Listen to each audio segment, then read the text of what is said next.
Salut à vous tous, ici Jeff Rose.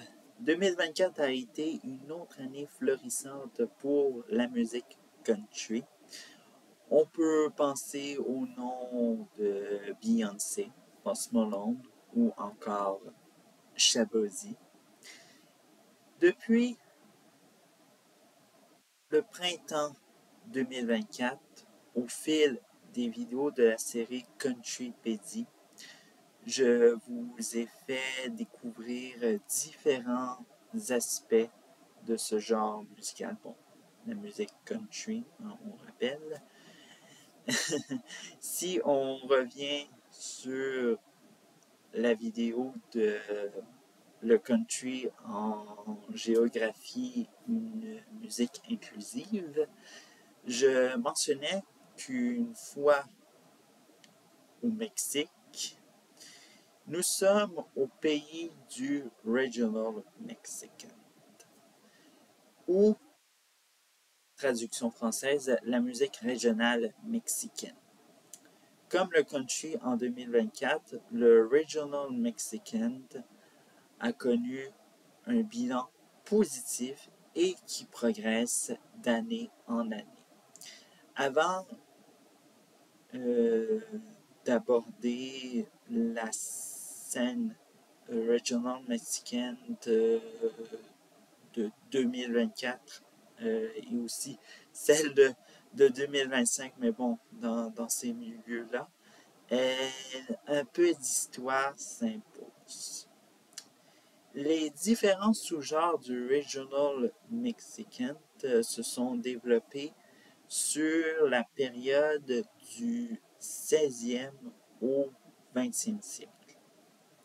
Entre les années 1940 et 1960, le Regional Mexican a commencé à s'importer à l'international grâce aux bandes sonores de films.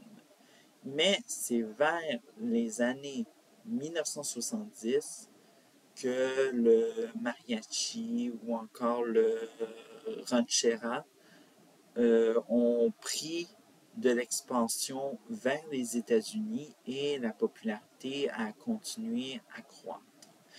Dans les années 1980, le terme Regional Mexican s'est imposé. Le magazine Billboard a inauguré en 1985 le palmarès Billboard Regional Mexican Albums et les Grammy créent un prix dédié au genre en 1984. Dans les années 1990, malgré le décès tragique de la chanteuse américaine Selena, c'est elle qui contribuera à la vitalité commerciale du Regional Mexican aux États-Unis. Bref. Alors donc, dans les années 2000 à aujourd'hui, le Regional Mexican est toujours aussi populaire. On peut penser notamment avec ce qui est chez les Mexicano-Américains, alors donc les Américains d'origine mexicaine. Bref. Mais en cette décennie 2020, on observe une résurgence et un intérêt. Selon la plateforme d'écoute Spotify, les streams concernant le Regional Mexican a doublé depuis 2019.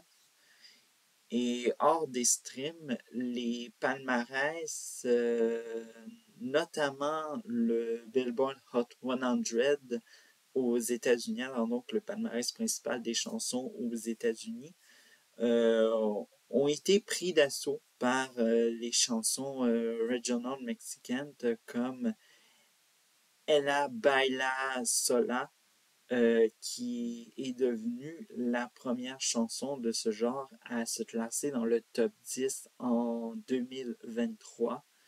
Alors donc, ce n'est pas quelque chose qu'il faut prendre à la légère, mais bon. Parmi les artistes Regional Mexican qui sont les plus en vogue actuellement, on retrouve Peso Pluma, Fouassa, Regida, ou encore Karine Léon, bien sûr.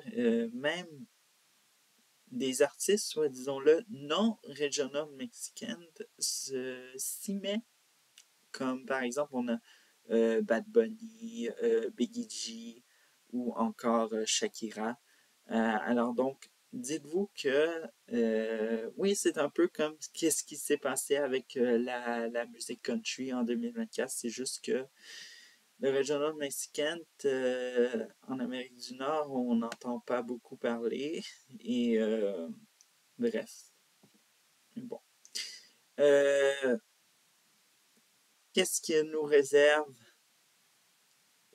l'année 2025? Alors donc, est-ce que ce sera une autre année florissante comme 2024 pour le country ainsi que le regional mexicain?